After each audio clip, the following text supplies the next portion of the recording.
talikuran na ayaw ko na doon. Ayaw ko mga barkada kong doogista. Ayaw ko mga barkada kong malainom. Mga bata pa lang din, yung ayaw ko na doon. Lord, tulungan mo ako lumakad sa iyong kaliwanagan. Patungo sa iyong Panginoon. Tulungan mo ako. Yun ay pagbabago ng kaisipan. Hindi mo na kasi ginalihan mo. Yun yung sinasabi ko dyan. Transformed by the renewing of your mind. Ang totoong pagsisisi, pagbabago ng kaisipan. Okay? Kaya pag nag-New Year's resolution ka, kasi hindi mo natupad yun, ang tawag doon na New Year's resolution, may kami lumay. Na-miss mo kasi, kaya binalikan mo ulit. Kaya, ilang beses nang dumating ang New Year, yan pa rin yung New Year's resolution. Kasi nga, hindi pagbabago ng kaisipan. Walang totoong pagbabago ng kaisipan o repentance. Ang gusto ng Panginoon ay 180 degree or totoong pagbabago ng kaisipan. So, yun yung gusto ng Panginoon.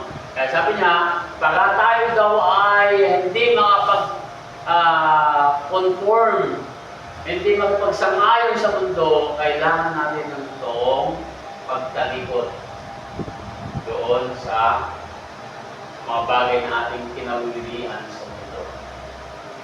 That He may prove what is that good and acceptable and perfect will.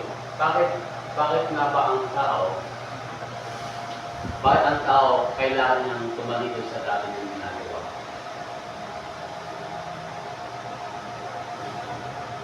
Bakit? Bakit tayo pinapatalikod sa dati natin ginagawa sa mundong mga mundo ito?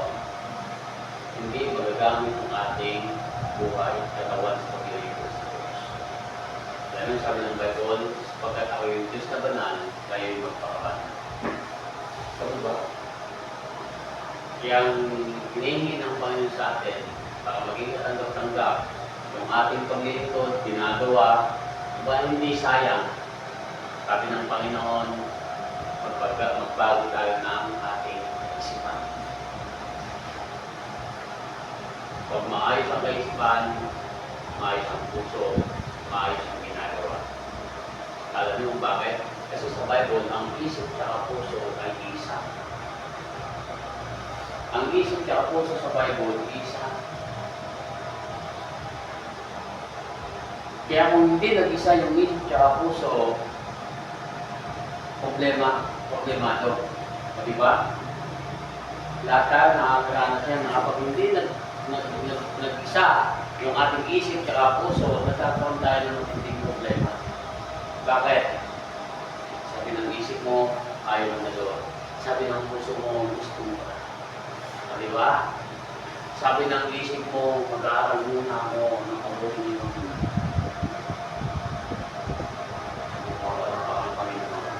Palakpak mga Indian.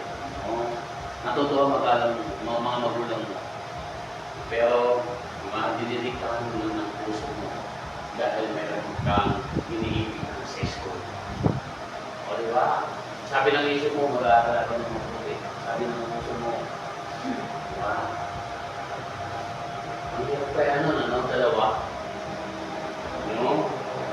May dalawa. Kaya anong nangyari? Merong distraction. Hindi ka gaan mga pag-focus sa pag-aaral. Bakit? Sabi ng class mo, kumain na ba? Kumain na ba yun?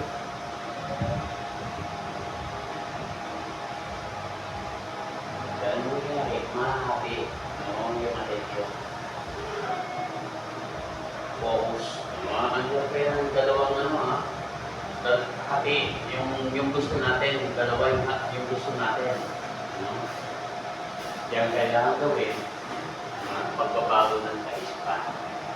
So, para tayo maging katanggap-tanggap sa paglilingkod sa Panginoon, sabi niya, para mapatunayan natin ang ating paglilingkod sa Panginoon ay mabuti, katanggap-tanggap, perfect will of God.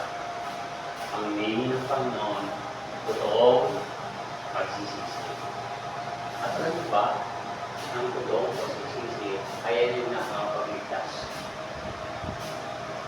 ang totoong pagsisisi, yan yung nakakapagligtas.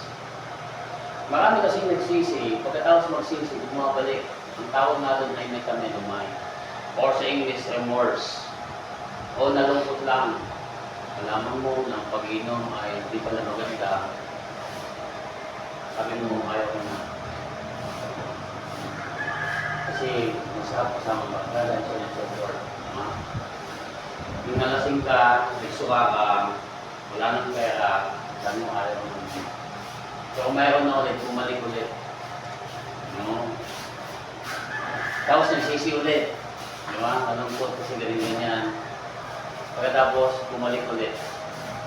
Alam mo, maraming mga ganyan. Kasi nga walang totoong pagsisisi.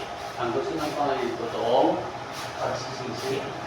Yung totoong pagbabago ng kaisipan.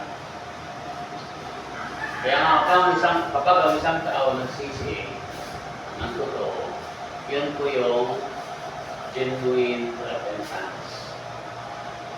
Kaakibat po yan ng pananampalataya.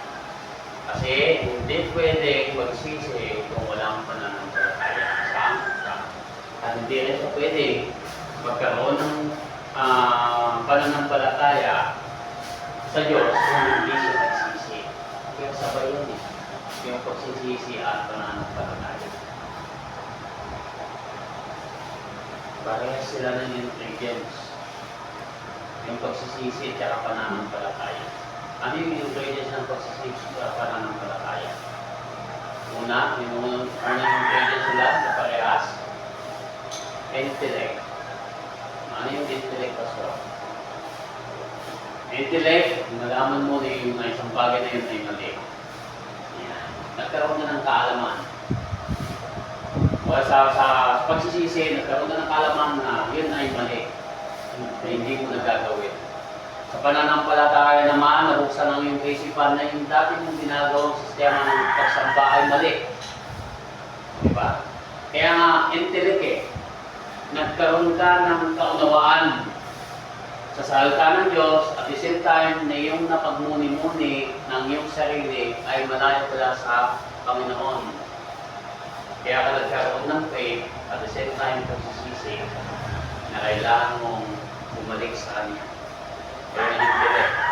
Kasi hindi ka naman magsisisi kung isang bagay na iyong ginagawa hindi mo nalaman na mali. Diba? Kaya intellect. Kaya yung ating pinagisnan na pananampalataya, hanggang hindi natin nalalaman na yun ay mali, hindi tayo alis doon. Anong tawag pa rin doon? Intellect. Kaya ang intellect ay pagkaalam sa isang masama at saka mabuti. Ito